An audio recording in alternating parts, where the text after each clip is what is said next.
শীতকালে ঘুম থেকে উঠলে একটু বেশিই যেন ফ্রেশ লাগে। কি, তাই না? আমার তো লাগে। তোমাদের লাগে কিনা জানিও।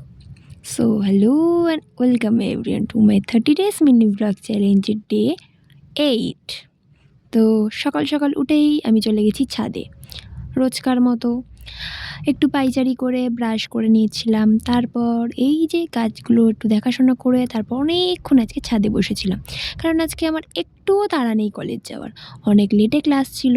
তারপর আমি লেগে পড়েছিলাম আমার নিত্যদিনের কাজে, যেগুলো আমি রোজ করি। হ্যাঁ, সমস্ত কাজ করতে আমার বেশ ভালোই লাগে। এগুলো করার পর নিজের মাইন্ডটা এতটা রিফ্রেশ লাগে যে কী বলবো। তারপর খাওয়া দাওয়া করে নিয়েছিলাম, নিয়ে বসে গেছিলাম বই পড়তে। কিছু প্র্যাকটিক্যাল বাকি ছিল, কিছু না মানে অনেক কী বাকি আছে। আগের দিন কলেজে গিয়ে আমি জানতে পেরেছি আমার এখনও 60খানা ছবি আঁকা বাকি আছে, আর 3টে প্র্যাকটিক্যাল খাতা করাও বাকি আছে। তো সব কাজ একটু সামলে নিতে হবে, কারণ আমার সামনেই ইন্টারনাল এক্সাম আছে। তো পড়াশোনার পাশাপাশি প্র্যাকটিক্যালগুলোও কমপ্লিট করতে লেগে গেছিলাম। তারপর আর কি প্রচুর জামাকাপড়ও জমেছিল, সেগুলোকে একটু গুছিয়ে নিচ্ছি, যেহেতু আজকে তাড়া নেই।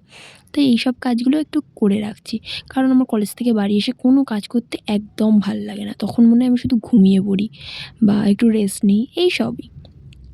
তারপর আজকে অনেকটা সময় ছিল, একটু বসে বসে বই পড়ছিলাম, একটু ডায়েরি লিখলাম, একটু জার্নালিং করে নিয়ে দেন আমি চলে গেছিলাম স্নান করতে, কারণ আমাকে যেতে হবে কলেজেও। তারপর স্নান করে আমি রেডি হয়ে নিয়েছিলাম। আমার স্নান করার পর প্রচণ্ড ঠান্ডা লাগছিলো, তাই আজকে এই সোয়েটারটা পরেছিলাম।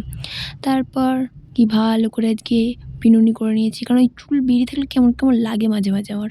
তো এই যে আমার ফিট চেক দিয়ে নিয়েছি, দেন বেরিয়ে পড়েছিলাম। বেরিয়েই দেখছি এই এনফিল্ডটা দাঁড় করানো রয়েছে। আর এনফিল্ডের প্রতি আমার ভালোবাসা, মানে এনফিল্ডের প্রতি ভালোবাসার বিষয় জানেন না, আমার কাছের মানুষদের মধ্যে এমন কেউ নেই বলতে পারো। এনফিল্ড আমার প্রচণ্ড পছন্দের একটা বাইক। আমার ইচ্ছা আছে কোনো একদিন আমি নিজের টাকায় অবশ্যই কিনবো। তারপর আর কি বাড়ি চলে এসেছিলাম। আমার বোন এই পেয়ারাগুলো এত শক্ত ছিল বলে একদম মানে মেরে মেরে কাটছিল।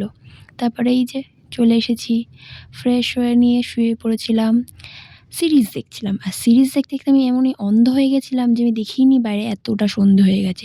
তারপর উঠেই ঝটাপট সব জানলার পর্দাগুলো ভালো করে আগে দিয়ে নিয়েছি। তারপর আমি চলে গেছিলাম ছাদে।